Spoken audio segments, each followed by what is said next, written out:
Just about a half hour, hundreds of families are going to be hearing from the EPA for the first time since the agency announced that it was reaching here a proposed consent decree with New-Indy Container Board. So you recall that's the York County paper mill, part owned by NFL owner Robert Kraft, which regulators say is polluting the air with foul-smelling hydrogen sulfide.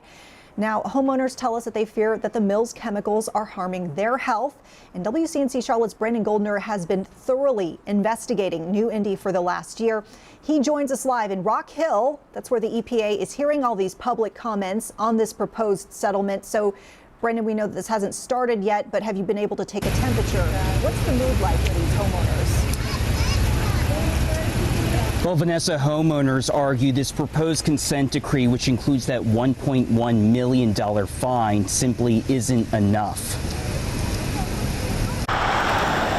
Among the many requirements in the EPA's proposed consent decree, two things New-Indy must do: operate their steam stripper at all times during production and maintain monitors that will track hydrogen sulfide levels coming from the mill. David Oil represents homeowners who are suing the paper mill in federal court. He says those two requirements are inadequate. That is analogous to putting a Band-Aid on a gunshot wound.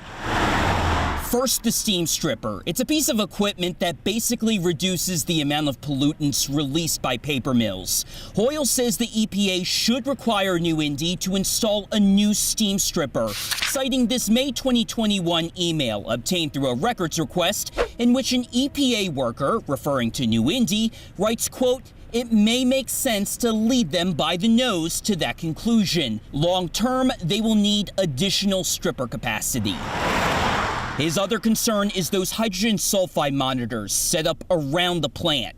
While the mill says hydrogen sulfide levels are down, Hoyle and his clients argue those monitors cover too small an area and they aren't tracking other toxic chemicals they believe New-Indy is releasing into the air. It's like taking your fitness tracker and putting it on a dog and then going to your doctor and saying you're getting enough exercise. The data may be accurate, but the conclusion that's being suggested just isn't true.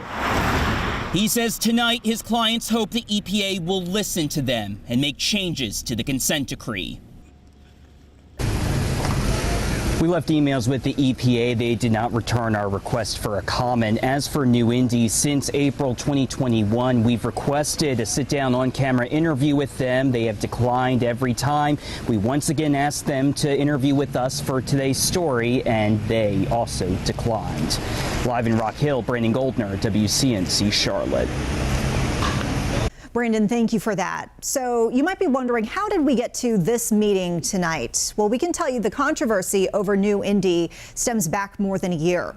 In January of 2021, the South Carolina Department of Health and Environmental Control started getting complaints from residents in York and Lancaster counties about the odor coming from the paper mill. And then in April, DHEC formally called out the mill, saying the facility is in part to blame and the EPA needed to get involved. New-Indy firmly denying its connection to the odor. And less than a month later, EPA experts on the ground investigating. Eventually, they confirmed that the paper mill was the source of the foul smell.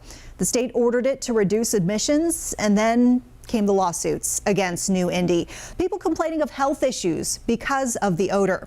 Now in September, South Carolina lawmakers toured New-Indy, and then 2 months later, new complaints came in again.